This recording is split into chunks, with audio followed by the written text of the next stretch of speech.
Монгол Улсын засгийн газрын тогтоолоор батлагдсан үндэсний хөтөлбөрүүд болон эрүүл мэндийн яамны бодлого шийдвэрийг хэрэгжүүлэх үйл ажиллагааны хүрээнд иргэдийн идэвх оролцоо, эрүүл мэндийн үзлэгийн чанар хүртээмжийг нэмэгдүүлэх зорилгоор Ховд аймагт анхудаа халдварт болон халдварт бус өвчний эрт илрүүлэг үзлэг оншилгоог цогц хэлбэрээр зохион байгуулж эхэллээ.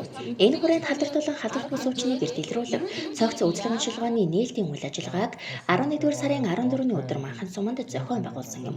Тус үйл ажиллагааг эрүүл мэндийн яам, Ховд аймгийн эрүүл мэндийн газар, Манхан сумын засаг даргын тамгын газар, сумын эрүүл мэндийн төв зэрэг байгууллага хамтран зохион байгуулсан бөгөөд 17 сумын эрүүл мэндийн салбар байгууллагын удирдлага, холбогдох эмч мэргэжилтэн, сумдын засаг дарга бусад удирдах ажилтнууд, Сэлэнг Говьалтай аймгийн ажлын хэсэг орон нутгийн иргэд хөлмөрчдийн төлөөлөл оролцлоо. Халдварт болон халдварт бус өвчнийг эрт илрүүлэх цогц үзлэг оншилгооны үндсэн үйл ажиллагаа тус сумд 2 өдрийн хугацаанд үргэлжлэх бөгөөд Ховд аймгийн эрүүл мэндийн газар бүсийн онцлог амжилтын төв, сум өрхийн эрүүл мэндийн төвийн эмч мэргэжилтнүүдээс бүрдсэн 50 гаруй хүний бүрэлдэхүүнтэй баг ажиллаж байна. Тус эмч нарын баг бүрэлдэхүүн эхний ээлжинд Манхан сумын иргэдийн 70-аас 80% үзлэг оншилгоонд бүрэн хамруулах зорилт дэвшүүлсэн байна. За үүний гол зорилго нь юу юм бэ гэхээр Ховд аймагт байгаа бүх сумдад халдварт болон халдварт бус өвчний цогц илрүүлэг оншилгоог хийх ажлын гараагаа бид өнөөдөр Манхан сум дээр хэлж байна.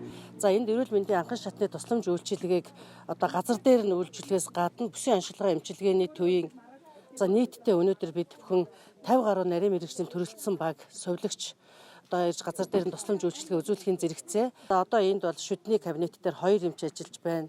За ЕХО дээр 3, зүрх судасны эмч дээр 2, их орох эмэгтэйчүүдийн эмч дээр 2, за зөөврийн эрентгийн дижитал аппарат гэдэг маань чэйжний эмгэгийг илрүүлэх юм цогц үзлэг шинжилгээ хийж лаборатори хүүхэд гэх мэтчлэн бүх нарийн мэргэжлийн эмчнэр ирж ажиллаж байна.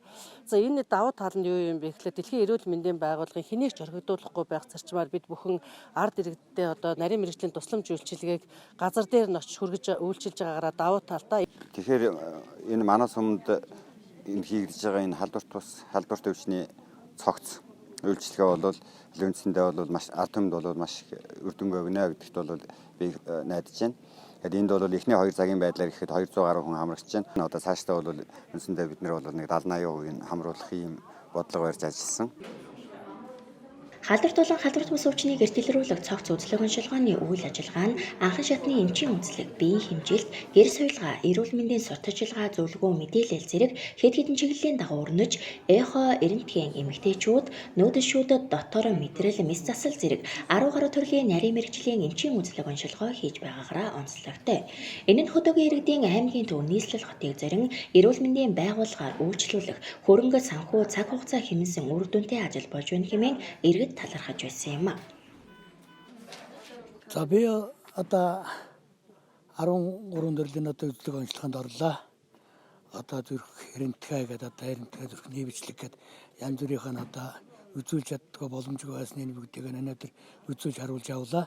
Тэгээд хэдэн орон нутагт аймгийн эрүүл мэндийн газраас ийм цагаан зохион байгуулалтын ажил явуулаад ард иргэд бидэнд энэ халдварт бус өвчний эрт илрүүлэлтэд онцлогоог ингэж үзэж хийж өгч байгаа иргэн хүнээ их баяртай байна. Тэр аймгийн төв ордог, цахим авдаг, хондог өндөг ийм байсан учраас энд ямар зооч дараалгүй газ дээр өөрийнхөө хүсэмжтэй үзүүлж байгаад маш баяртай байна. Цаашдаа халдварт болон халдварт бус өвчнийг эрт илрүүлэх цогц үзлэг оншилгооны үйл ажиллагааг бүх сумдад уушигтайгаар зохион байгуулахаар төлөвлөж байна. Иймээс иргэдийг эрт илрүүлэх үзлэг оншилгоонд идэвхтэй хамрагдаж хэвшихийг зохион байгуулагчид уриалж байлаа.